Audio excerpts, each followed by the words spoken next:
and I would like to proudly introduce everybody to a good friend of mine. I did a couple of readings of one of my favorite shows called Annie and the Fat Man, and which I'm pretty sure just recently got picked up for a run, but I'm done talking about it.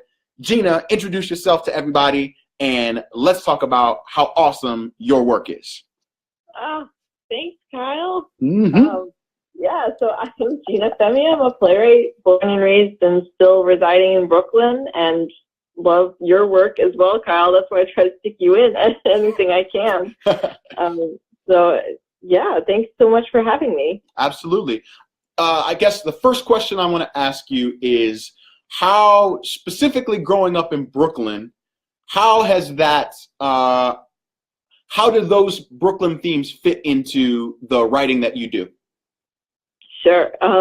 So as you know, from being in Annie and the Fat Man, and then also Savings, and a lot of my work does deal with Brooklyn and takes place in Brooklyn. I think that it shows up in my work in a couple of ways. It shows up as a character, aka location, where the plays really are rooted in the location, rooted in these real urban stories that can't take place anywhere but here. Yeah. And I also think that growing up in Brooklyn really expanded my worldview, where I realized that I wasn't the only type of person to move through this world. Yeah. And I didn't realize that it was something that was unique to growing up in Brooklyn until I went outside of Brooklyn and saw that people had a hard time understanding that. And it seems like that is a common trend when I meet people, even who are moving to the city and moving to the boroughs. They're always so surprised by how many different types of people there are. Mm-hmm. And it's something that I was able to kind of take for granted, and also get to boil down to looking at people as people, and looking at people as whatever they bring in, whether it be their culture or anything influenced by where they live, like just being able to see that and then infuse it into who they are. Yeah. And really not question or try to say, you're different, so that's bad. Rather, you're different, and let's learn from each other. And I think that's apparent in my work. Yes. And yeah, it's something that makes it unique.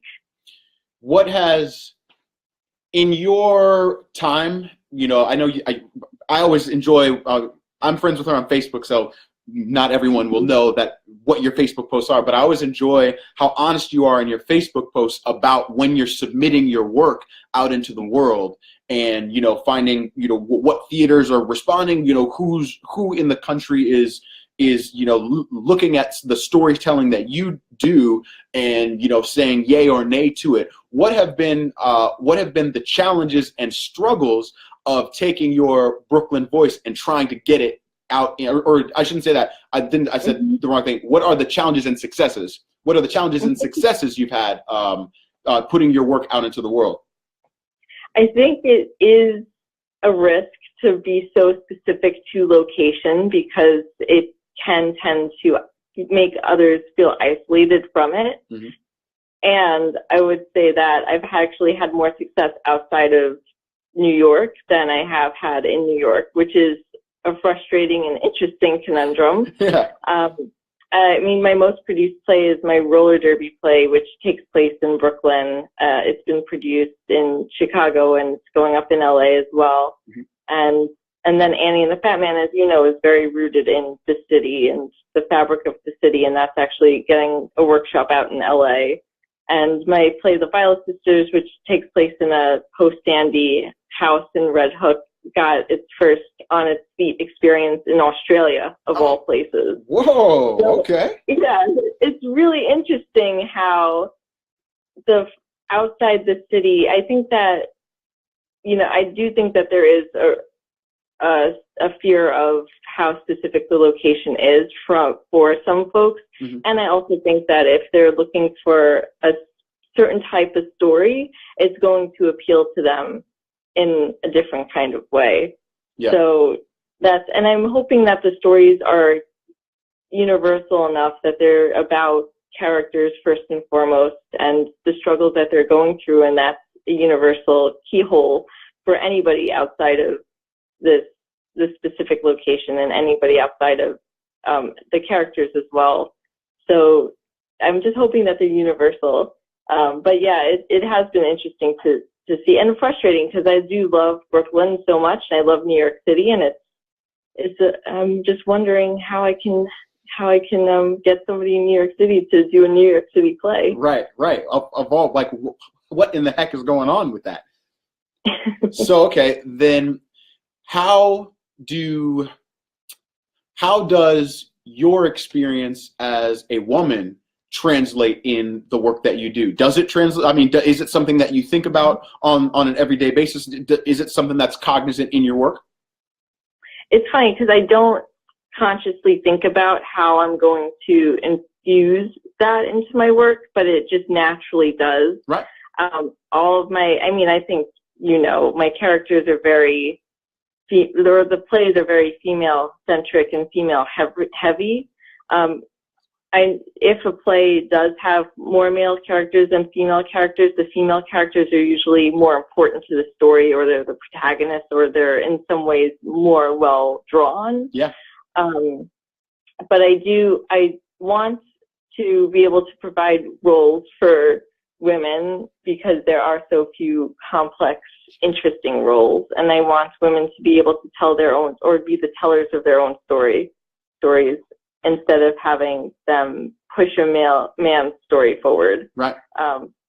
So that, even though I don't necessarily start a play and say, I know that I want this amount of women and for it to be about this, etc., I do notice unconsciously they wind up being in the plays in that way, which is exciting. Yeah. And then when I write I think you're a little familiar with my autobiographical solo show, which is about womanhood in a lot of different ways. And, that was very conscious, and I'm trying to figure out how to tell more biographical solo shows that focus on the different complexities and celebrations and also defeats of being a woman walking through the world. Yeah. I was very, that when I did come in and I helped with, I won't spoil and tell you guys what I helped with voiceover wise for the show, because the show maybe will get done again and then you'll see yourself. But I was very interested with the honesty and the deep seeking of your sexuality in the show. I don't, we're here on Facebook Live. If you want to, I don't want to, throw that topic in on the table and, out of nowhere, because we didn't have a comment. I just called Gina up and said, hey, I'd love to interview you, just so everybody knows. So this is the first she's hearing me asking this question, but I'd love for you to talk about what the sexuality aspect of that show meant to you in your solo show. Yeah, absolutely. So the solo show, I'll just name it so we know what it's called. Yep. It's called Things I Don't Want to Talk About, A Heroine's Journey. And it's a journey through fictional Gina's mind as she attempts to achieve an orgasm. And I was exploring very real things in my life, personally, why I was at a certain point in my life, having trouble fully embracing my sexuality in order to achieve an orgasm. Mm-hmm. And it was really important. A lot of that had to do with trauma that was related to abusive relationship that I was in and the abuse that I experienced in that relationship. And I feel like it's not something that's often talked about. And I, titled the show Things I Don't Want to Talk About because, it's to a certain extent where we also don't want to share these stories because we're dissuaded from sharing the stories. Yep. Because there's going to be an element of judgment and blame, like you said in your monologue, when those stories are told. But I think that's exactly why they need to be told. So I was in that solo show, really exploring all of the different aspects of, you know, what female sexuality through my lens looked like, and the struggles and pitfalls, and then successes and triumphs of it as well. Being able to move through the different memories in order to look at that. Yes. I would say. And you know, the funny thing is listening to you say that, you never, how do I say this? I can probably have, there's not enough fingers and toes on my body for me to remember movies in which the male character is out attempting to figure out his sexuality with regard to, like, the one I'll use straight off the bat that is like, it's in the title, 40-Year-Old Virgin. Like that, I mean, everybody, you know, that's Steve Carell. That was one of his big movies that really blew. I mean, the entire movie is about him attempting to achieve orgasm, and not even that. That's way too nuanced. He was just trying to have sex at all, and they put a however $1 million budget into that movie and went deep into the comedy aspect of it. Oh, what, you know, all this, but you don't see that same story. It's like we don't even look at that as a thing that could even possibly be an entire $1 million movie that could, especially not with considering how many amazing female comedians we have. Man, come on. How is there not that same story with what's her face with oh, of course my names are not coming when I want them to come. Amy Poehler. Not Amy Poehler. Yeah, Amy Poehler. Yeah, that's the name I wanted. Yeah. Like Amy Poehler would be hilarious in something like that. So I'm glad. That's why I definitely wanted to bring that up, because I knew that was a huge part of your storytelling. And those guys, I am a huge proponent of that. I was talking to my girlfriend about that, and I saw that as soon as you said what that was, she hit a bunch of likes on the Facebook Live feed, because she was saying she wanted to see more shows or where that was a central theme. So Grace, I'm glad you're here listening to Gina, because she got a show. Next time she does the show, we got to go see it. Yes. So okay, let's talk roller derby show, because I remember when you took it to Chicago. Talk about how the show was received in Chicago, and what how people related to the roller derby show out there. Sure. So,